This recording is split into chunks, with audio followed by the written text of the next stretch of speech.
రెడ్డి కిషోర్ రెడ్డి గారు బీజేపీ అధికార ప్రతినిధి. నమస్కారం బాలరాజు గారు, కిషోర్ గారు. రామ్మోహన్ రెడ్డి గారు నిన్న చాలా గట్టిగానే మాట్లాడారు కేసీఆర్ గారు. కానీ ఇంట్రెస్టింగ్ సినారియో మీరు కూడా అబ్జర్వ్ చేస్తుంటారు, ఎక్కడ ముఖ్యమంత్రి పేరు ఆయన తీసుకోలేదు. అండ్ నేను ఆ గంటంపావులో అబ్జర్వ్ చేస్తూ ఉన్నా, ఎన్నికల ప్రచారం ముందు కూడా ఎక్కడ ఆయన రేవంత్ రెడ్డి పేరు తీసుకునేవారు కాదు. సరే, దాని కారణాలు మీకు తెలుసు, నాకు తెలుసు అనుకోండి, అది పక్కన పెడితే నాకు ఆయన ఇరిగేషన్ ఎందుకు ఎంచుకున్నారు అనేది నేను ఆలోచిస్తే నాకు అర్థం కాలేదు. మీకు అర్థమైంది చెప్పండి. అంటే తిరిగి ఫైట్కి ఇరిగేషన్ ఎందుకు ఎంచుకున్నారు? ఇరిగేషన్ సమస్య ఇవాళ ఉన్నది కాదు, ఎప్పటి నుంచో ఉంది. రాష్ట్రం ఏర్పడక ముందు ఉంది, రాష్ట్రం వచ్చాక ఉంది.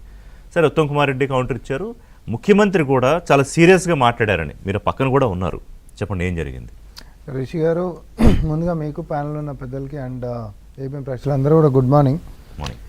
కేసీఆర్ గారు 2 సంవత్సరాల తర్వాత కూలిపోయినటువంటి కాళేశ్వరానికి శుభంబోడు పలికి ఆ విషయాన్ని మాట్లాడితే జనాలకు ఆల్రెడీ నిజాలు తెలుసు కాబట్టి పెద్ద మైలేజ్ వచ్చేటటువంటి అంశం కాదు, ఉల్టా అటాక్ అయ్యేటటువంటి అంశం కాబట్టి పాలమూరు రంగారెడ్డికి వచ్చిండు.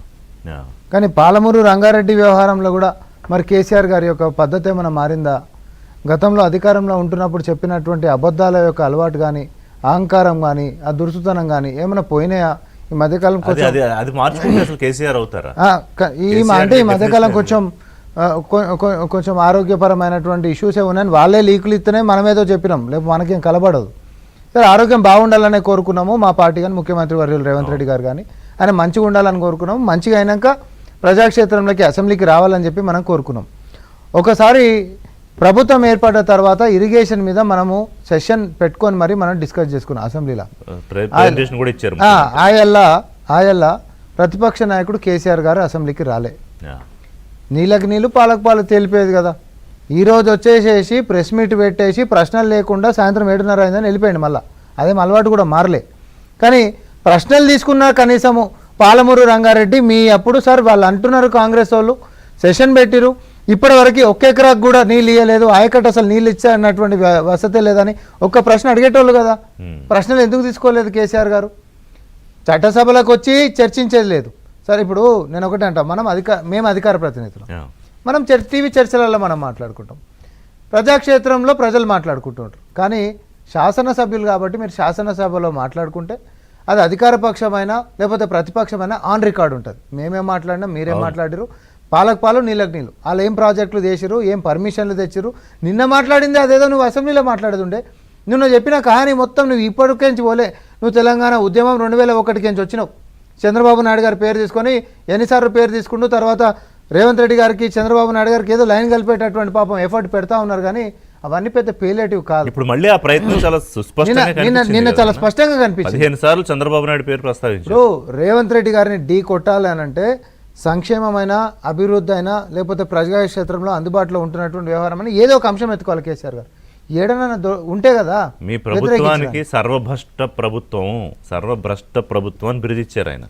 అంటే ఏమీ చేయలేక అన్ని రకాలుగా ఫెయిల్యూర్ గవర్నమెంట్ అని. ఇప్పుడు సర్వభ్రష్ట ప్రభుత్వమే అసెంబ్లీలో చర్చబెట్టినప్పుడు నువ్వు వచ్చినుంటే అది భ్రష్ట ప్రభుత్వం, నువ్వు భస్మం అయ్యేటటువంటి ప్రతిపక్షమా తెలిసిపోతుంది కదా. అంశం అనేటటువంటి చాలా స్పష్టం కదా. ఆయన ఏదో మాట్లాడారని మేము మాట్లాడదలుచుకోలేదు రిషి గారు. కానీ ఒక్కటి మాత్రం చెప్తున్నాం, ఉద్యమ సమయంలో నీళ్లు, నిధులు, నియామకాలు అనేటటువంటి అంశంలో పాలు తగ్గిందంటేనే పంచాయతీ పెద్దగా చేసి మన నీళ్లు మనకు కావాల్సిందే, మన కొలువులు మనకు కావాల్సిందే, ఆర్థికంగా మనం తెలంగాణ అనేటటువంటిది సుసంపన్నంగా మనం మారుతాం, నీ మన్మడైనా నా మన్మడైనా ఒకటే బియ్యం తినేటటువంటి స్థాయికి మనం పోతాం ప్రపంచంలో. అదైతే ఇదైతే చాలా వరకు మనం మాట్లాడుకున్నాం. ఇప్పుడు నేను నీళ్ళ విషయానికి వస్తాను, ఎందుకంటే పంచాయతీ ఎప్పుడైనా నీళ్ళ విషయం అనేటటువంటి పక్క రాష్ట్రంతో ఎందుకు ఎత్తుకున్నారు? ఇప్పుడు నీళ్ళ విషయంతో పెట్టి ఫైట్ చేయాలి ఎందుకు అనుకున్నారు? అర్థమైందా మీకు? ఇప్పుడు 2 అంశాలు ప్రజల్లోకి ఎంతసేపు మాట్లాడినా కొంచెం ఎక్కువ పోవు. ఉన్న అంశాలు మనం టెక్నికల్గా ఎక్కువసేపు మాట్లాడితే జరసేపు అర్థం కానటువంటి వ్యవహారం ఉండేది. ఇటు ఇరిగేషను, తర్వాత ఐటీ. సార్, ఈ 2 అంశాలు మనం ఐటీ, ఈ 2 అంశాలు మనం ఎక్కువసేపు మాట్లాడినప్పుడు జనాలకు పోవు, ఎందుకంటే టెక్నికల్ అంశాలు ఎక్కువ ఉంటుంది దీంట్లో. సో కేసీఆర్ అంటే ఏదో టెక్నికల్ అంశాలు బాగా మాట్లాడేస్తాడు, గతంలో కూడా మాట్లాడినాడు కాబట్టి ఆయన ఏదో చెప్తుంది నిజమేనేమో అని అనుకుంటారేమో అనేటటువంటి ప్రయత్నంలో భాగంగా కేసీఆర్ గారు చేస్తున్నట్టు. కానీ దయచేసి అట్లాంటి రోజులు ఇక లేవు. కాళేశ్వరం అనేటటువంటిది కూలిపోయి దాంతో ఇరిగేషన్, ఈ ఆయకట్టు, కొంత ఎమోషను, కొంత భావోద్వేగాలు అవి కూడా ఉన్నాయి కదా. ఒకటి, నీళ్లు అందనటువంటి ప్రాంతం ఈరోజు దక్షిణ తెలంగాణ, మరీ ముఖ్యంగా పాలమూరు జిల్లా, పాలమూరు రంగారెడ్డి ప్రాజెక్టు. సరే, ఇక్కడ దక్షిణ తెలంగాణ మొత్తం సస్యామలు చేసుకునేటటువంటిది. అయితే ఇక్కడ 10 సంవత్సరాలలో మరి నిన్న ఆ శాఖ మంత్రులు ఉత్తమ్ కుమార్ రెడ్డి గారు కూడా సింపుల్ ఒకటే క్వశ్చన్ వేసిండు, 1 ఎకరం ఆయకట్టు చూపెట్టును పాలమూరు రంగారెడ్డి గిట్ట నువ్వు పూర్తి చేసినోడమే గిట్ట అయితే 2014 రాష్ట్రం రాకంటే ముంగట దాని గురించి మొదలైనటువంటి ప్రాజెక్టు పాలమూరు రంగారెడ్డి అనేటటువంటిది. ఇంకొకటి పోతిరెడ్డిపాడు పొక్క అనేటటువంటిది 11,000 క్యూసెక్లతోటి 44,000 క్యూసెక్లు అయింది. సౌటలు సన్నాసులు దద్దమ్మలు ఏం చేస్తున్నా మన నీళ్ళు ఎత్తుకపోతుంటే అని ఉద్యమ సమయంలో ఉవ్వెత్తున ఎగిసిపడినటువంటి కేసీఆర్ గారు, కానీ నువ్వు అధికారంలోకి వచ్చిన తర్వాత రాగి సంకటి తిన్న తర్వాత 44,000 క్యూసెక్లు కాస్త 92,600 క్యూసెక్లకు వచ్చినప్పుడు per day water drawing capacity Veligonda లాంటి ప్రాజెక్టులు వాళ్ళు కొత్తవి తీసుకొని పోతున్నప్పుడు 4.1 TMC per day water drawing capacity ఉండే 2014 వరకు. కానీ మీరు వచ్చిన తర్వాత ఈ 10 ఏళ్లలో 9.6 టీఎంసీ పర్ డే, డబల్ కంటే ఎక్కువ. అంటే ఉమ్మడి రాష్ట్రంలో ఉన్నప్పుడు పాలు తగ్గుతుందని పంచాయత్ చేసినటువంటి దానికంటే ఉల్టా ఎక్కువ నష్టమైంది 81 పరిపాలన కల్వకుంట్ల కుటుంబ పరిపాలనలో. ఆ చర్చలే రండి మనం మాట్లాడుకుందాం అని అన్నాం. సింపుల్ అండి. కాళేశ్వరం అయిపోయింది, వచ్చినట్టే బయటికి ఆగాడు, ఇంకా ఆయన ఆగాడు, బయటకు వచ్చి ఉద్యమం కూడా చేస్తానని చెప్పి అదే బాలరాజు గారి నోటితో చెప్పమన్నారు, అసెంబ్లీకి వస్తాడారు అడగదు ఒకటే చెప్పమన్నారు.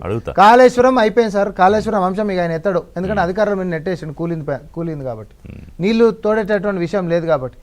ఇప్పుడు ఏదో ఒక అంశాన్ని ప్రాంతీయతతో ముడిపడి ప్రజలకు అర్థం కానటువంటి అంశం, కొంచెం ఏదో న్యాయం గురించి పోరాటం చేస్తున్నట్టు ఒక బిల్డప్ కావాలంటే పాలమూరు రంగారెడ్డిని ఎంచుకున్నాడు. కానీ దురదృష్టవశాత్తు ఏంది అని అంటే అన్న కూడా వాళ్ళు చేసినటువంటి కుంభకోణాలు, నిర్లక్ష్యాలు, వాళ్ళు చేసినటువంటి అన్యాయాలు మేము కూడా చెప్తాం రండి అంతే. మీరు వీడియోలు కూడా వేస్తా అన్నారు సభల్లో, ఆయన సభలో మాట్లాడినటువంటి వీడియోలు వేస్తాం, మేము ఏం చేయం. అదే ఆయన అసెంబ్లీలో ఆయన మాట్లాడినటువంటివే మేము వేస్తాం. ఓకే బాలరాజు గారు, ఒకటి